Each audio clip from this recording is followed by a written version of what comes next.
छोटी लड़की जब भटक रही थी तभी अचानक उसे तले हुए चिकन की लाजवाब खुशबू आई। वह उस खुशबू के पीछे पीछे चल पड़ी, लेकिन तभी उसे किसी के घबराकर मदद के लिए पुकारने की आवाज सुनाई दी। छोटी लड़की हैरान रह गई जब उसने देखा कि उसके सामने जो बेहोश पड़ा है वह सीईओ है और उसे जहरीले सांप ने काट लिया है। यह जगह सुनसान थी, मोबाइल में बिल्कुल भी सिग्नल नहीं था। जब सचिव सीईओ को पीठ पर उठाकर पहाड़ से नीचे ले जाने की सोच रहा था तभी लड़की को याद आया कि उसकी माँ ने कहा था कि अगर किसी को जहरीले सांप ने काट लिया हो तो चलने फिरने से जहर शरीर में और तेजी से फैल सकता है। इसलिए वह जल्दी से आगे बढ़ी और सचिव और सीईओ को रोक लिया। सचिव ने छोटी लड़की की बात सुनी, लाचार हो गया और पूछा क्या उसके पास कोई उपाय है। छोटी लड़की को याद आया जहाँ अक्सर जहरीले सांप आते हैं वहाँ कुछ खास पौधे भी होते हैं। वह तुरंत दौड़ पड़ी। हवा में महक का पीछा करते हुए उसे सांप के जहर का इलाज करने वाली हुशिन काउ हृदय रक्षक घास मिल गई। लेकिन जैसे ही छोटी लड़की उसे तोड़ने लगी एक हरा सांप बाहर निकल आया। छोटी लड़की ने पलकें झपकाते हुए धीरे से कहा, सांप जी नमस्ते, क्या शियाओताओ आपकी दोस्त है?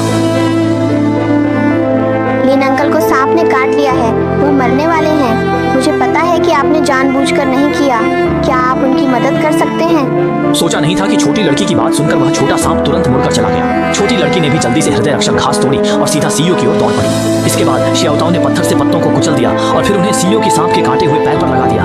अगले ही पल सीईओ ने अचानक एक घूंट काला खून उगला और फिर बेहोश हो गया। यह देखकर सचिव बुरी तरह डर गई और पछताने लगी कि उसने शियाओताओ की बात क्यों मानी। इसी समय जो सीईओ बेहोश था वह धीरे धीरे होश में आ गया और हैरानी की बात यह थी कि उसके पैर पर सांप के कांटे का घाव भी गायब हो गया था। सीईओ ने सामने खड़ी इतनी प्यारी शियाओताओ को देखा तो उसका दिल तुरंत ही उस पर आ गया। बाद में पता चला कि शियाओताओ को तो उसके घर वालों ने ही निकाल दिया था। सीईओ ने तुरंत फैसला किया कि वह शियाओताओ को अपने घर ले जाएगा। शियाओताओ, मेरे घर में 2 बड़े भाई हैं और एक बहुत ही दयालु माँ है, क्या हम तुम्हें गोद ले लें?